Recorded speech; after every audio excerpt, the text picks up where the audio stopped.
ನಮಸ್ಕಾರ. ಭೂಮಿಯ ಮೇಲೆ ಬೇಸಿಗೆಯಲ್ಲೂ ಹಿಮ ಕರಗದೇ ಇರೋ, ಬಹುಶಃ ಜೀವಿಸೋಕೆ ಅಸಾಧ್ಯವೇನೋ ಅನ್ನಿಸೋ ಒಂದು ಜಾಗದ ಬಗ್ಗೆ ಯೋಚನೆ ಮಾಡಿ. ಹೌದು, ನಾವು ಮಾತಾಡ್ತಿರೋದು ಭೂಮಿಯ ದಕ್ಷಿಣ ತುದಿಯಲ್ಲಿರೋ ಆ ನಿಗೂಢ ಹಿಮದ ಖಂಡ ಅಂಟಾರ್ಕ್ಟಿಕಾದ ಬಗ್ಗೆ. ಬನ್ನಿ, ಈ ಬಿಳಿಯ ಪ್ರಪಂಚದೊಳಗೆ ಒಂದು ಪಯಣ ಮಾಡೋಣ. ಅಂಟಾರ್ಕ್ಟಿಕಾವನ್ನ ನೋಡಿದ ತಕ್ಷಣ ಅನ್ಸೋದು ನಾವು ಬೇರೆ ಯಾವುದೋ ಲೋಕಕ್ಕೆ ಬಂದ್ಬಿಟ್ವಾ ಅಂತ. ಕಣ್ಣು ಹಾಯಿಸಿದ ಕಡೆಯೆಲ್ಲ ಬರೀ ಹಿಮದ ಪರ್ವತಗಳು, ಸಮುದ್ರದಲ್ಲಿ ದೊಡ್ಡ ದೊಡ್ಡ ಮಂಜುಗಡ್ಡೆಗಳು ತೇಲ್ತಾ ಇರುತ್ತೆ. ನಿಜ ಹೇಳ್ಬೇಕಂದ್ರೆ ಇದು ಭೂಮಿ ಮೇಲೆ ಇದೆ ಅನ್ನೋದಕ್ಕಿಂತ ಯಾವುದೋ ಬೇರೆ ಗ್ರಹದ ಮೇಲೆ ನಿಂತಿದ್ದೀವಿ ಅನ್ನೋ ಫೀಲ್ ಕೊಡುತ್ತೆ. ಸರಿ, ಈ ಅಂಟಾರ್ಕ್ಟಿಕಾ ಸೈಜ್ ಎಷ್ಟು ಗೊತ್ತಾ? 14.2 ಮಿಲಿಯನ್ ಚದರ ಕಿಲೋಮೀಟರ್. ಅಬ್ಬಾ, ಒಂದು ಅಂದಾಜು ಕೊಡಬೇಕು ಅಂದ್ರೆ ನಮ್ಮ ಭಾರತ ಮತ್ತೆ ಚೀನಾ ಈ ಎರಡೂ ದೇಶಗಳನ್ನ ಒಟ್ಟಿಗೆ ಸೇರಿಸಿದ್ರೂ ಸಹ ಅಂಟಾರ್ಕ್ಟಿಕಾ ಅದಕ್ಕಿಂತ ದೊಡ್ಡದು. ಅಂದ್ರೆ ಯೋಚನೆ ಮಾಡಿ, ಇದು ಪ್ರಪಂಚದ 5ನೇ ಅತಿದೊಡ್ಡ ಖಂಡ. ಈ ಇಡೀ ಖಂಡದ ಅಂದ್ರೆ ಸುಮಾರು 98% ಭಾಗ ಪೂರ್ತಿಯಾಗಿ ದಪ್ಪನೆ ಹಿಮದ ಹಾಳೆಯಿಂದ ಮುಚ್ಚೋಗಿದೆ. ನಂಬೋಕ್ಕಾಗತ್ತಾ? ಕೇವಲ 2% ಜಾಗ ಮಾತ್ರ ಹಿಮ ಇಲ್ಲದೆ ಇಲ್ಲದು. ಅದು ಕೂಡ ಎಲ್ಲೋ ಕರಾವಳಿ ಹತ್ರ ಅಥವಾ ತುಂಬ ಎತ್ತರದ ಪರ್ವತಗಳ ತುದಿಯಲ್ಲಿ ಅಷ್ಟೆ. ಇನ್ನು ಚಳಿ ವಿಷಯಕ್ಕೆ ಬಂದ್ರೆ ಊಹಿಸೋಕ್ಕೂ ಆಗಲ್ಲ. ರಷ್ಯಾದ ವೋಸ್ಟಾಕ್ ಸ್ಟೇಷನ್ನಲ್ಲಿ ರೆಕಾರ್ಡ್ ಆಗಿರೋ ಅತಿ ಕಡಿಮೆ ಟೆಂಪರೇಚರ್ ಎಷ್ಟು ಗೊತ್ತಾ? -89°C.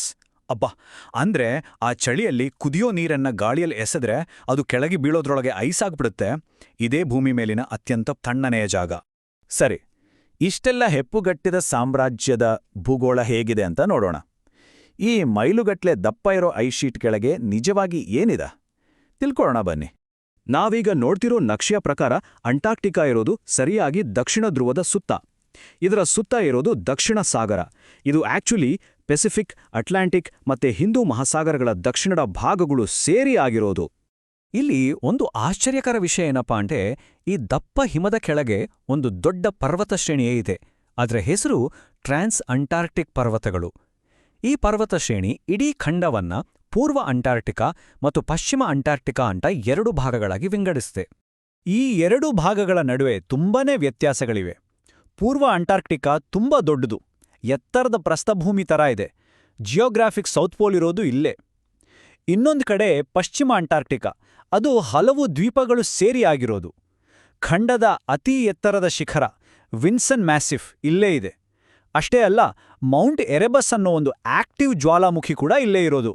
ಸರಿ, ಇಷ್ಟೊಂದು ಕಠಿಣ ಹೆಪ್ಪುಗಟ್ಟಿದ ಜಾಗದಲ್ಲಿ ಪ್ರಾಣಿಗಳು, ಜೀವಿಗಳು ಬದುಕೋಕೆ ಸಾಧ್ಯನಾ? ಉತ್ತರ ಹೌದು. ಅದು ಹೇಗೆ ಅನ್ನೋದು ನಿಜಕ್ಕೂ ಆಶ್ಚರ್ಯಕರ. ಬನ್ನಿ, ಇಲ್ಲಿನ ಜೀವನದ ಬಗ್ಗೆ ನೋಡೋಣ. ಹಾಗಾದ್ರೆ ಇಂಥ ಜಾಗದಲ್ಲಿ ಏನೆಲ್ಲ ಬದುಕುತ್ತೆ? ಅಂಟಾರ್ಕ್ಟಿಕಾ ಅಂತಕ್ಷಣ ನೆನ್ಪಾಗೋದೇ ಪೆಂಗ್ವಿನ್ಗಳು ಮತ್ತು ಸೀಲ್ಗಳು ಅಲ್ವಾ? ಇವೇ ಇಲ್ಲಿನ ಫೇಮಸ್ ನಿವಾಸಿಗಳು. ಅವುಗಳ ದೇಹದ ಮೇಲಿರೋ ದಪ್ಪ ಕುಬ್ಬಿನ ಪದರ ಇದೆಯಲ್ಲ, ಅದೇ ಅವುಗಳನ್ನ ಈ ಭಯಂಕರ ಚಳಿಯಿಂದ ಕಾಪಾಡೋದು. ಅಷ್ಟೇ ಅಲ್ಲ, ಐಸ್ನಷ್ಟು ತಣ್ಣಗಿರೋ ನೀರಿನಲ್ಲಿ ಈಜಾಡಿ ಬೇಟೆಯಾಡೋಕೆ ಕೂಡ ಅದೇ ಸಹಾಯ ಮಾಡುತ್ತೆ. ಇಂಟ್ರೆಸ್ಟಿಂಗ್ ಅಂದ್ರೆ, ಇಲ್ಲಿನ ಇಡೀ ಫುಡ್ ಚೈನ್ ನಿಂದಿರೋದು ಕ್ರಿಲ್ ಅನ್ನೋ ಸೀಗಡಿ ತರ ಇರೋ ಒಂದು ಸಣ್ಣ ಜೀವಿ ಮೇಲೆ.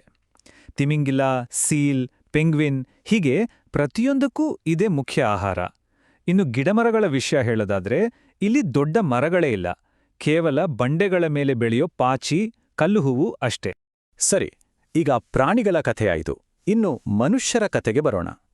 ಇಂತಹ ಕಠಿಣ ಜಾಗವನ್ನ ತಲುಪಬೇಕು ಅಂತ ಮನುಷ್ಯರು ಕನಸು ಕಂಡಿದ್ರು. ಅದು ಧೈರ್ಯ, ಸ್ಪರ್ಧೆ ಮತ್ತು ಸಂಶೋಧನೆಯ ಒಂದು ರೋಚಕ ಯುಗ. ಬನ್ನಿ, ಆ ಕಾಲಕ್ಕೆ ಹೋಗಿ ಬರೋಣ. ದಕ್ಷಿಣ ಧ್ರುವವನ್ನ ಮೊದಲು ಯಾರು ತಲುಪೋದು ಅನ್ನೋದು ಒಂದು ದೊಡ್ಡ ರೇಸ್ ಆಗಿತ್ತು. ಅದು ಮನುಷ್ಯನ ಸಾಹಸಕ್ಕೆ ಒಂದು ದೊಡ್ಡ ಪರೀಕ್ಷಣೆ ಆಗಿತ್ತು. ಕೊನೆಗೆ ನಾರ್ವೆಯ ರೋಲ್ಡ್ ಅಮುಂಡ್ಸೆನ್ ಇತಿಹಾಸದಲ್ಲೇ ಮೊದಲ ಬಾರಿಗೆ ದಕ್ಷಿಣ ಧ್ರುವವನ್ನ ತಲುಪಿ ಇತಿಹಾಸ ಸೃಷ್ಟಿಸಿದ್ರು. ಅವರ ನಂತರ ಕೆಲವೇ ವಾರಗಳಲ್ಲಿ ಬ್ರಿಟನ್ನ ರಾಬರ್ಟ್ ಸ್ಕಾಟ್ ಕೂಡ ಅಲ್ಲಿಗೆ ತಲುಪ್ತರು. ಆದ್ರೆ ವಿಪರ್ಯಾಸ ಅಂದ್ರೆ, ವಾಪಸ್ ಬರುವಾಗ ಅವರು ಮತ್ತೆ ಅವರ ಇಡೀ ತಂಡ ಆ ಚಳಿಗೆ ಬಲಿಯಾಗ್ಬಿಟ್ರು. ಆ ಸಾಹಸದ ಯುಗ ಮುಗಿತು.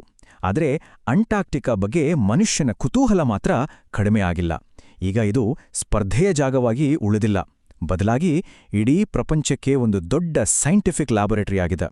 1959ನಲ್ಲಿ ಆದ ಅಂಟಾರ್ಕ್ಟಿಕ್ ಟ್ರೀಟಿ ಒಂದು ಐತಿಹಾಸಿಕ ಒಪ್ಪಂದ ಅಂತಾನೆ ಹೇಳಬಹುದು. ಯಾಕೆಂದ್ರೆ ಇದು ದೇಶಗಳ ನಡುವೆ ಇದ್ದ ಪೈಪೋಟಿಗೆ ಅಂತ್ಯ ಹಾಡಿ ಎಲ್ಲರೂ ಒಟ್ಟಾಗಿ ಕೆಲಸ ಮಾಡೋಕೆ ದಾರಿ ಮಾಡಿಕೊಡ್ತು.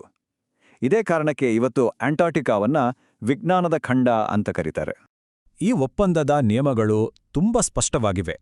ಅಂಟಾರ್ಟಿಕಾವನ್ನ ಕೇವಲ ಶಾಂತಿಗಾಗಿ ಮತ್ತೆ ಸೈಂಟಿಫಿಕ್ ರಿಸರ್ಚ್ಗಾಗಿ ಮಾತ್ರ ಬಳಸಬೇಕು. ಇಲ್ಲಿ ಯಾವುದೇ ಮಿಲಿಟರಿ ಬೇಸ್ ಇಡೋ ಹಾಗಿಲ್ಲ, ನ್ಯೂಕ್ಲಿಯರ್ ಟೆಸ್ಟ್ ಮಾಡೋ ಹಾಗಿಲ್ಲ.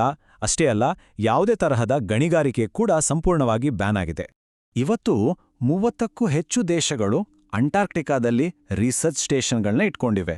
ಉದಾಹರಣೆಗೆ ನಾವೀಗ ನೋಡ್ತಿರೋ ಹ್ಯಾಲಿ 6 ರಿಸರ್ಚ್ ಸ್ಟೇಷನ್. ಇದರ ಡಿಸೈನ್ ನೋಡಿ ಎಷ್ಟು ಮಾಡರ್ನ್ ಆಗಿದೆ. ಇದನ್ನ ಹಿಮದ ಮೇಲೆ ಜರುಗಿಸ್ಬೋದು. ಅಂದ್ರೆ ಕೆಳಗಿನ ಐಸ್ ಶೀಟ್ ಮೂವ್ ಆದ್ರೆ ಇಡೀ ಸ್ಟೇಷನ್ನನ್ನೇ ಸೇಫ್ ಜಾಗಕ್ಕೆ ಶಿಫ್ಟ್ ಮಾಡ್ಬೋದು. ಅದ್ಭುತ ಅಲ್ವಾ? ಅಂಟಾರ್ಕ್ಟಿಕಾದ ಈ ವೈಜ್ಞಾನಿಕ ಸಂಶೋಧನೆಯಲ್ಲಿ ನಮ್ಮ ಭಾರತದ ಪಾತ್ರ ಕೂಡ ಬಹಳ ದೊಡ್ಡದು. 1981ರಲ್ಲಿ ನಮ್ಮ ಮೊದಲ ಎಕ್ಸ್ಪಿಡೇಷನ್ ಶುರುವಾಯಿತು. ಆಮೇಲೆ ದಕ್ಷಿಣ ಗಂಗೋತ್ರಿ ಬೇಸ್ ಸ್ಥಾಪನೆ ಆಯಿತು. ಸದ್ಯಕ್ಕೆ ಮೈತ್ರಿ ಮತ್ತೆ ಭಾರತಿ ಅನ್ನೋ 2 ಹೈಟೆಕ್ ರಿಸರ್ಚ್ ಸ್ಟೇಷನ್ಗಳು ಅಲ್ಲಿ ಕೆಲಸ ಮಾಡ್ತಿವೆ. ಕೊನೆಯದಾಗಿ ಒಂದು ಬೆರಗುಗೊಳಿಸುವ ಸತ್ಯ. ಭೂಮಿ ಮೇಲೆ ಇರೋ ಒಟ್ಟು ಸಿಹಿ ನೀರಿನಲ್ಲಿ ಸುಮಾರು 90% ನೀರು ಅಂಟಾರ್ಕ್ಟಿಕಾದ ಐಸ್ ಶೀಟ್ನಲ್ಲೇ ಇದೆ. ಹೌದು, ಇದು ನಿಜ. ಈ ದೊಡ್ಡ ಹಿಮರಾಶಿ ನಮ್ಮ ಭೂಮಿಯ ಹವಾಮಾನವನ್ನ ಕಂಟ್ರೋಲ್ ಮಾಡೋದ್ರಲ್ಲಿ ದೊಡ್ಡ ಪಾತ್ರ ವಹಿಸುತ್ತೆ. ಇದರಲ್ಲಿ ಸ್ವಲ್ಪ ಬದಲಾವಣೆ ಆದ್ರೂ ಇಡೀ ಪ್ರಪಂಚದ ಮೇಲೆ ಅದರ ಪರಿಣಾಮ ಆಗುತ್ತೆ. ಸೊ ಅಂಟಾರ್ಕ್ಟಿಕಾ ಅನ್ನೋದು ಕೇವಲ ಒಂದು ಹಿಮದಿಂದ ತುಂಬಿದ ಖಂಡ ಅಲ್ಲ.